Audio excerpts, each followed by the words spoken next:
नमस्कार। तो आज का जो हमारा विषय है कि वासना, लस्ट से हम कैसे बाहर निकल सकते हैं। जो वासना है वो भी क्या है, हमारी ऊर्जा का एक नकारात्मक भाग है। एक ही शक्ति है, उसका एक सकारात्मक भाग है, एक नकारात्मक भाग है। जब वो शक्ति सकारात्मक होती है तो उससे हमारा जीवन खिलता है, हम और लोगों के काम आते हैं, हम अपने जीवन में लक्ष्यों की प्राप्ति करते हैं। पर जब उस ऊर्जा का नकारात्मक प्रभाव होता है, नकारात्मक भाव होता है, जिसको हम वासना कहते हैं, तो वो हमें जीवन में नीचे की ओर लेके जाती है। सकारात्मक प्रभाव हमें ऊपर की ओर लेके जाता है, और जब वो इच्छा का नकारात्मक प्रभाव होता है तो हम जीवन में नीचे की ओर जाते हैं। आप देखो, जब पानी बहता हुआ होता है तो सब लोगों के काम आता है, पर जब पानी एक जगह पे इकट्ठा हो जाए और उसको किसी काम में ना ले तो उससे दुर्गंध आने लगती है। तो वासना क्या है? एक दुर्गंध है जो हमें पसंद नहीं है। आप देखो, आपके पास डस्टबिन रख दें, आपको अच्छा नहीं लगता, उससे दुर्गंध आती है। तो इसलिए तो वासना हमें पसंद नहीं है, हमें वो दुर्गंध जैसी लगती है। तो किन किन मार्गों से हम किसी भी प्रकार की वासना से अपने आप को बाहर ला सकते हैं, लस्ट से बाहर आ सकते हैं? तो सबसे पहला है भोजन से। हमारे पूर्वज बोलते थे, जैसा हम अन्न खाते हैं वैसा हमारा मन होता है।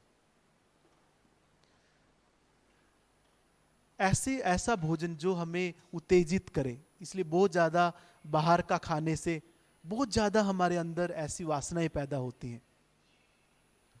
इस सात्विक भोजन करने से, अल्पाहार कम खाने से हम वासना से बच सकते हैं।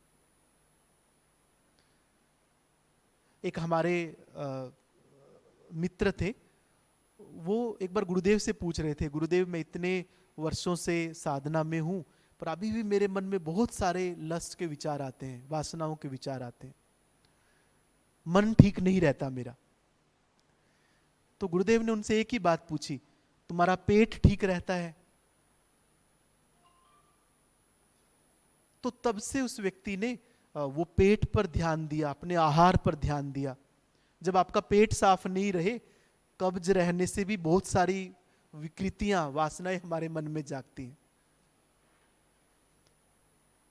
ना। तो सात्विक भोजन करें, अल्पाहार करें। इसलिए कभी कभार फास्टिंग भी रखना चाहिए हमें, ताकि जो भी टॉक्सिन्स हमारे शरीर में बने हैं वो सब बाहर हो जाएं। फिर दूसरा है संगति। जैसी हम संगति करते हैं वैसा ही हम होने लगते हैं, हमारा मन वैसा बनने लग जाता है। इसलिए कैसी संगति हमें किस ओर लेके जाती है उस पर भी हमें ध्यान रखना चाहिए, है ना। आजकल नेटफ्लिक्स पे या बहुत सारे ऐसे सीरियल्स हैं जिनसे बहुत ज्यादा नकारात्मक प्रभाव हमारे मन पर पड़ता है। हम ऐसा इमेजिन करने लगते हैं, एक कल्पना की दुनिया में हम जीने लगते हैं, ऐसी मूवीज को देखकर, ऐसे वेब सीरीज को देखकर। तो उन संगति से भी हमारे मन में वासनाएं जागृत होती हैं। इसलिए संगति पर बहुत ध्यान देना चाहिए। ऐसे व्यक्तियों की संगति जो हमें ऊपर की ओर लेके जाए, जो हमें जीवन में और आगे बढ़ाए और पीछे नहीं लेके जाए।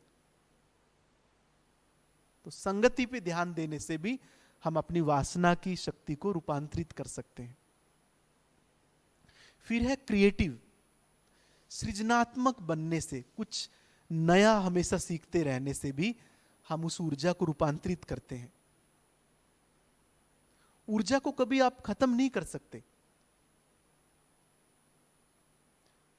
या तो आप उसको चेंज कर दो, रूपांतरित कर दो, बदल दो।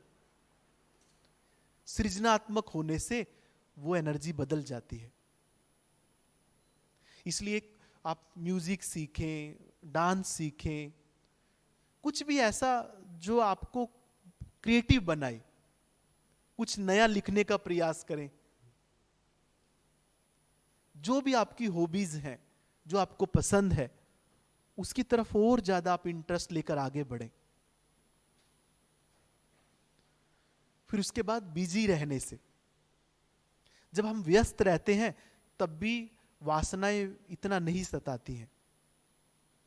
देखो, जब मान लो कोई इंपॉर्टेंट टास्क हमें मिला या कोई एग्जाम है, तब कोई भी वासना नहीं सताती है।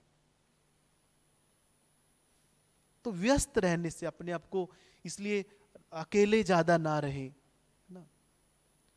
अकेले रहने से भी, अकेले रह रहे हैं आप, कुछ भी मन में कल्पनाएं कर रहे हैं, तब भी ऐसी बहुत सारी बातें हमें परेशान करती रहती हैं।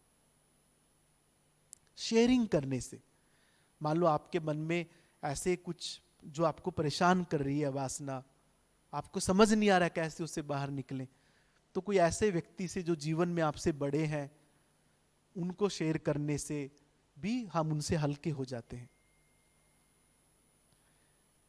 एक बड़ा विजन रखने से भी, इसलिए ऐसी जीवनियां पढ़ने से जिन्होंने जीवन में बहुत अच्छा किया,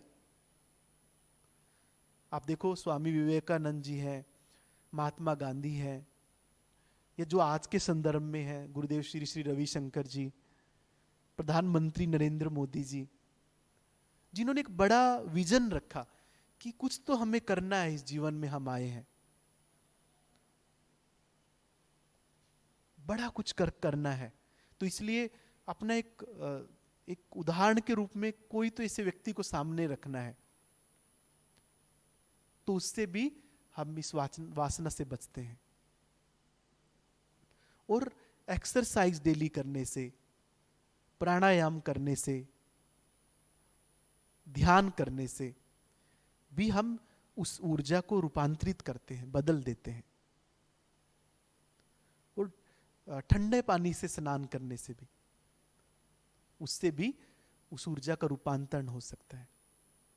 एक ऊर्जा हमें जीवन के शिखर पर भी लेके जा सकती है, और वही ऊर्जा हमें नीचे भी धकेल सकती है